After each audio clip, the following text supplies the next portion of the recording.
दिल्ली के पूर्व सीएम और आम आदमी पार्टी के कन्वीनर श्री अरविंद केजरीवाल के साथ साथ सभी आरोपियों को आज दिल्ली की निचली कोर्ट ने बरी कर दिया है, बाइज्जत बरी कर दिया है। सही सुना आपने। सुने केजरीवाल ने इस मौके पर क्या कहा। पिछले कुछ सालों से भारतीय जनता पार्टी जिस तरह से शराब घोटाला कर रही थी और हमारे ऊपर आरोप लगा रही थी, आज कोर्ट ने सारे आरोप खारिज कर दिए और जितने भी एक्यूज्ड थे सबको डिस्चार्ज कर दिया। हम हमेशा कहते थे सत्य की जीत होती है। हमें भारतीय न्याय प्रणाली पे भरोसा है। मैं जज साहब का बहुत बहुत शुक्रिया अदा करता हूं जिन्होंने हमारे साथ न्याय किया, सत्य की जीत हुई। मैं हमेशा कहता था कि भगवान हमारे साथ है। मोदी जी ने और अमित शाह जी ने मिल के आज़ाद भारत का सबसे बड़ा राजनीतिक षड्यंत्र रचा। आम आदमी पार्टी को ख़त्म करने के लिए आम आदमी पार्टी के सबसे बड़े 5 नेताओं को जेल में डाल दिया गया। यहाँ तक कि सिटिंग चीफ मिनिस्टर, जो आज तक भारत के इतिहास में कभी नहीं हुआ, सिटिंग चीफ मिनिस्टर को उसके घर से घसीटकर जेल में डाला गया और 6 महीने तक जेल में रखा गया। हमारे उप मुख्यमंत्री मनीष सिसोदिया जी, उनको लगभग 2 साल तक जेल में रखा गया। पूरा का पूरा फर्जी केस था। हमारे ऊपर कीचड़ फेंका गया। 24 घंटे टीवी चैनलों के ऊपर डिबेट चलते थे, खबरें दिखाई जाती थी केजरीवाल भ्रष्ट है, केजरीवाल भ्रष्ट है। केजरीवाल हो रहा है यार, तुम कहां मत भाई। हो गया सर, संभालिए सर, अपने आप संभालिए सर, हिम्मत सर, हिलाओ मत भाई। केजरीवाल भ्रष्ट नहीं है। मैंने केवल अपनी जिंदगी में ईमानदारी कमाई है।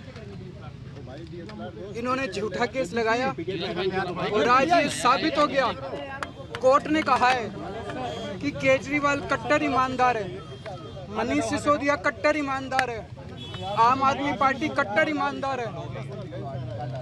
मैं प्रधानमंत्री जी से कहना चाहता हूं, सत्ता के लिए इस तरह से खिलवाड़ मत कीजिए। देश के साथ इस तरह से संविधान के साथ खिलवाड़ मत कीजिए। आपको सत्ता चाहिए, अच्छे काम कीजिए। आज देश के सामने इतनी बड़ी बड़ी समस्याएं हैं, महंगाई है, बेरोजगारी है, पूरे देश में सड़कें टूटी पड़ी है, चारों तरफ पोल्यूशन ही पोल्यूशन हो रहा है। चारों तरफ देश में इतनी समस्याएं हैं, उन समस्याओं का समाधान करके सत्ता में आइए ना। केजरीवाल पे, आम आदमी पार्टी पे झूठे केस क्यों करते हैं?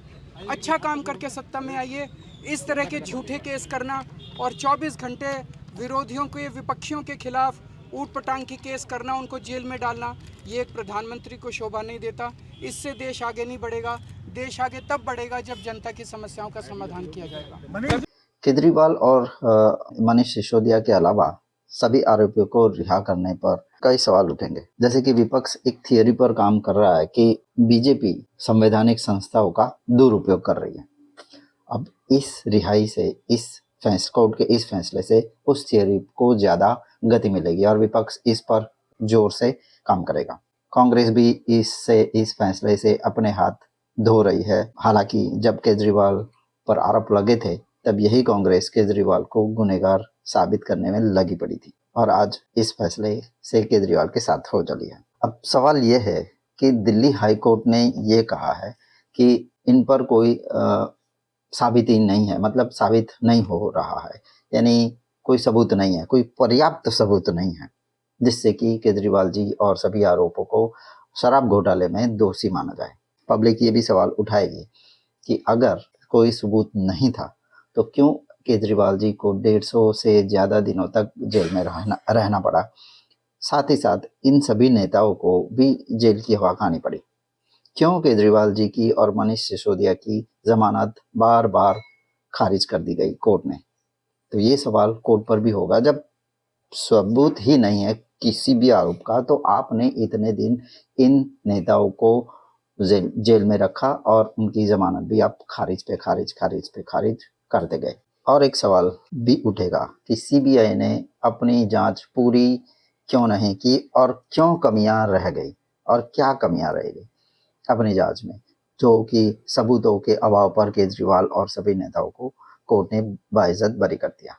क्या अब बीजेपी का अगला कदम होगा और क्या इस फैसले का फायदा आम आदमी को कितना मिलेगा, और बंगाल में और पंजाब में और अगले साल तो गुजरात में भी इलेक्शन है, तो इस फैसले से किन किन जगहों पर आम आदमी पार्टी को फायदा होगा? सवाल कई है और जवाब समय ही देगा। मिलते हैं अगले वीडियो में, तब तक के लिए नमस्कार। If you have liked this video, then please like, share and subscribe to our channel.